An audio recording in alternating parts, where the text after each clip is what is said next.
আসসালামু আলাইকুম। রমজানের দিনের বেলায় স্ত্রীর সাথে কি করতে পারবেন বা কি করা জায়েজ?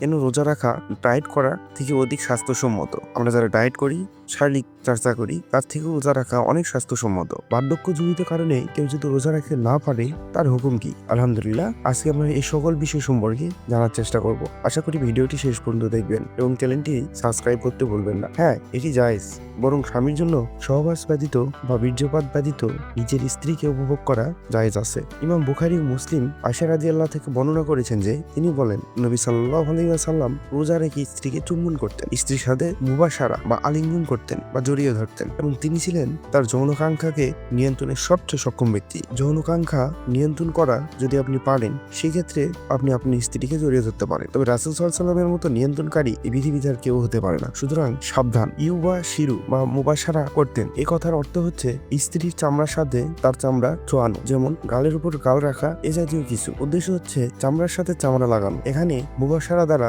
সহবাস উদ্দেশ্য নয়। শায়েখ জিজ্ঞেস করা হয়েছিল, রোজাদার স্বামীর জন্য রোজাদার স্ত্রীর সাথে কি করা যায়? উত্তরে তিনি বলেন, ফরজ রোজা পালনকারী স্বামীর জন্য তার স্ত্রীর সাথে এমন কিছু করা জায়েজ হবে না তাতে করে তার বীর্যপাত হয়ে যেতে পারে। এক্ষেত্রে সব মানুষ একরকম নয়, কারো বীর্যপাত দ্রুত হয়ে যায়, আবার কারো ধীরে ধীরে হয় এবং সে নিজে নিয়ন্ত্রণ করার সক্ষমতা রাখে। যেমনটি আয়েশা রাদিয়াল্লাহু তাআলা রাসূল সাল্লাল্লাহু আলাইহি ওয়াসাল্লাম সম্পর্কে বলেছিলেন, তিনি ছিলেন স্বীয় যৌন চাহিদা নিয়ন্ত্রণে সবচেয়ে সক্ষম ব্যক্তি। আবার কিছু লোক আছে যারা নিজেকে নিয়ন্ত্রণ করতে পারে না, তার বীর্যপাত দ্রুত হয়ে যায়। এমন ব্যক্তি ফরজ রোজা পালনের তার স্ত্রীকে চুম্বন করা, আলিঙ্গন করা ইত্যাদির মাধ্যমে ঘনিষ্ঠ হওয়া থেকে তাকে সাবধান থাকতে হবে। আর যদি ব্যক্তি নিজের ব্যাপারে জানে যে সে নিজেকে নিয়ন্ত্রণ করতে পারবে, তাহলে তার জন্য স্ত্রীকে চুম্বন করা, জড়িয়ে ধরা জায়েজ আছে। এমনকি ফরজ রোজার মধ্যেও তবে সাবধান, সহবাসের ব্যাপারে সাবধান। রমজান মাসে যার উপর রোজা রাখা ফরজ, সে যদি সহবাসে লিপ্ত হয় তাহলে তার উপর 5টি বিষয় অবধারিত হবে। গুনাহ 2, রোজা ভেঙে যাওয়া। 3, অবশিষ্ট অংশ পানাহার ও সহবাস থেকে বিরত থাকা ফরজ। যে কোনো ব্যক্তি কোনো শরীয়তের ওজর ছাড়া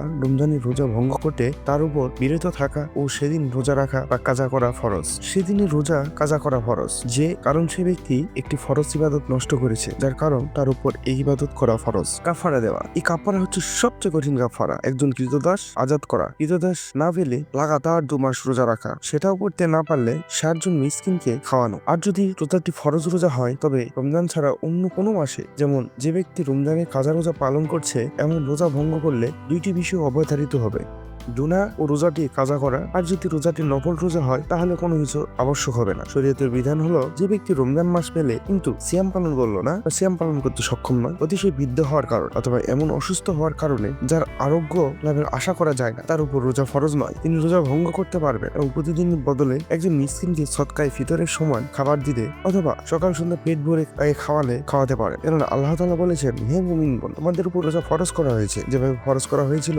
তোমাদের পূর্ববর্তীদের উপর, যাতে তোমার তাকওয়া অবলম্বন করতে পারো নির্দিষ্ট কয়েকদিন। তবে তোমাদের মধ্যে যে অসুস্থ থাকবে কিংবা সফরে থাকবে, তাহলে অন্যান্য দিনে সংখ্যা পূরণ করতে নিবে। আর যাদের জন্য তা কষ্টকর হবে, তাদের কর্তব্য ফিদিয়া তথা একজন দরিদ্রকে খাবার প্রদান করা। অতএব যে ব্যক্তি স্বেচ্ছায় অতিরিক্ত সৎ কাজ করবে, তা তার জন্য কল্যাণকর হবে। আর সিয়াম পালন তোমাদের জন্য কল্যাণকর যদি তোমরা জানতে। ইমাম বুখারী ইবনে আব্বাস রাদিয়াল্লাহু আনহু বর্ণিত, তিনি বলেছেন, মনসুখ বা রহিত নয়, বরং আয়াতটি অতি বৃদ্ধ নয় বা নারীর ক্ষেত্রে প্রযোজ্য। যারা রোজা পালনে অক্ষম, তারা প্রতিদিনের পরিবর্তে একজন মিসকিনকে খাওয়াবেন। প্রিয় দর্শক, আজকের ভিডিওটি এ পর্যন্তই। যারা নতুন, তারা অবশ্যই চ্যানেলটি সাবস্ক্রাইব করতে পারবেন। রমজান মাসে আপনাদের কাছে একটি সাবস্ক্রাইব কামনা করি। সবাই ভালো থাকবেন, সুস্থ থাকবেন। আল্লাহ হাফেজ।